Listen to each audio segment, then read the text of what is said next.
Assalamualaikum warahmatullahi wabarakatuh. Sahabat-sahabat edukasi, ketemu lagi dengan channel Obor Edukasi, channel yang mencerahkan dan mencerdaskan. Bapak Ibu sekalian, pada kesempatan kali ini kami menginformasikan tentang tata tertib seleksi akademik dalam jaringan berbasis domisili untuk PPG dalam jabatan tahun 2022 Bapak Ibu. Jadi tata tertib peserta seleksi akademik calon mahasiswa PPG dalam jabatan secara daring berbasis domisili tahun 2022. Bapak Ibu sekalian, baik kita langsung bacakan bahwa ada beberapa tata tertib yang perlu Bapak Ibu pahami bersama. Yang pertama, peserta harus memasang program atau aplikasi Safe Exam Browser dan file konfigurasi SEB ke dalam laptop Bapak Ibu.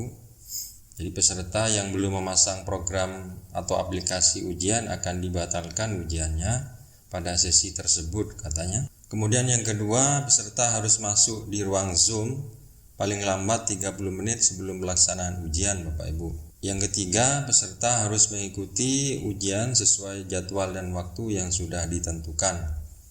Yang keempat, peserta harus berpakaian sopan dan rapi, tidak menggunakan kaos. Kemudian yang kelima, peserta mengerjakan ujian di dalam ruangan yang tenang, nyaman, dan dengan pencahayaan yang cukup tanpa ada orang lain. Kemudian yang keenam, Bapak Ibu, jarak peserta kurang lebih 2 meter dari kamera zoom di HP. Posisi HP berada di samping depan kanan atau kiri.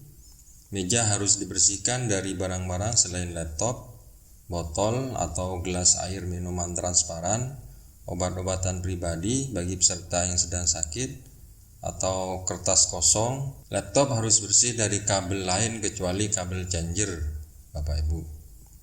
Kemudian yang ketujuh, peserta harus mengikuti dan mentaati pengawas dalam proses verifikasi dan selama pelaksanaan ujian. Proses verifikasi data, ruang, dan kepengawasan dilakukan dengan menggunakan aplikasi Zoom. Yang kedelapan, Bapak Ibu, apabila pada saat pelaksanaan ujian, tampilan peserta di aplikasi Zoom tidak sesuai petunjuk dan atau aplikasi Zoom peserta mengalami masalah, sehingga video tidak tampil di aplikasi pengawas, proses ujian dari peserta tersebut akan dihentikan untuk sementara waktu. Peserta akan diizinkan untuk melanjutkan ujian setelah kendala tersebut teratasi dalam waktu maksimal 5 menit, Bapak Ibu. Apabila peserta tetap tidak bisa menampilkan videonya dalam waktu yang ditetapkan, maka ujian dihentikan. Jadi Bapak Ibu harus dipersiapkan dengan sebaik-baiknya. Yang kesembilan, peserta harus mengerjakan ujian secara mandiri dan tidak dibantu oleh orang atau alat lain. 10. Selama mengerjakan ujian, peserta menghadap ke layar monitor dengan menampakkan 100% wajah pada laptop. 11. Bapak Ibu, HP yang digunakan untuk Zoom disetting dalam posisi hening. Berikutnya, peserta dilarang mendokumentasikan dan menyebarluaskan soal UP berbasis domisili dalam bentuk apapun. Kemudian peserta dilarang melakukan kegiatan lain yang tidak berhubungan dengan pelaksanaan UP daring berbasis domisili selama pelaksanaan ujian. Kemudian berikutnya Bapak Ibu, peserta dilarang meninggalkan tempat duduk yang terpantau oleh kamera HP.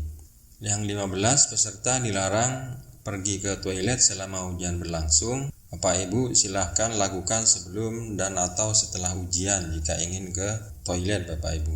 16. Peserta dilarang makan dan atau merokok pada saat mengerjakan ujian. 17. Peserta diperbolehkan minum air putih dari botol transparan atau minum obat pada saat mengerjakan ujian.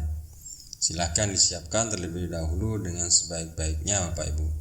Yang ke-18, panitia atau pengawas berhak menghentikan pelaksanaan ujian yang sedang berjalan untuk peserta secara individu jika ada peserta yang melakukan tindakan kecurangan atau melanggar ketetapan atau peraturan. Jadi Bapak Ibu hendaknya memperhatikan ketentuan-ketentuan ini. Ada juga ketentuan tambahan Bapak Ibu. Yang pertama, jika terjadi keadaan darurat pada suatu daerah, misalnya gempa dan sebagainya, yang mengganggu pelaksanaan ujian berbasis domisili, maka pelaksanaan ujian akan ditunda dan penjadwalan akan diatur lebih lanjut.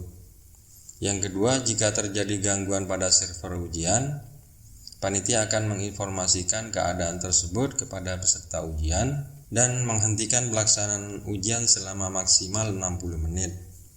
Jika dalam waktu 60 menit masalah tersebut tidak dapat diatasi, pelaksanaan ujian akan ditunda dan proses selanjutnya akan diinformasikan melalui pengumuman lewat media WhatsApp Bapak Ibu. Kemudian yang ketiga, jika terjadi putus koneksi pada laptop dan atau HP peserta pada saat ujian berlangsung, peserta diberi kesempatan untuk mengatasi masalah tersebut dalam waktu maksimal 5 menit. Selebihnya peserta tidak diperbolehkan melanjutkan ujian. Nah, itulah Bapak Ibu tata tertib seleksi akademik daring berbasis domisili PPG dalam jabatan tahun 2022. Semoga bermanfaat. Jika bermanfaat, silahkan Bapak Ibu subscribe dan like. Diucapkan terima kasih. Assalamualaikum warahmatullahi wabarakatuh.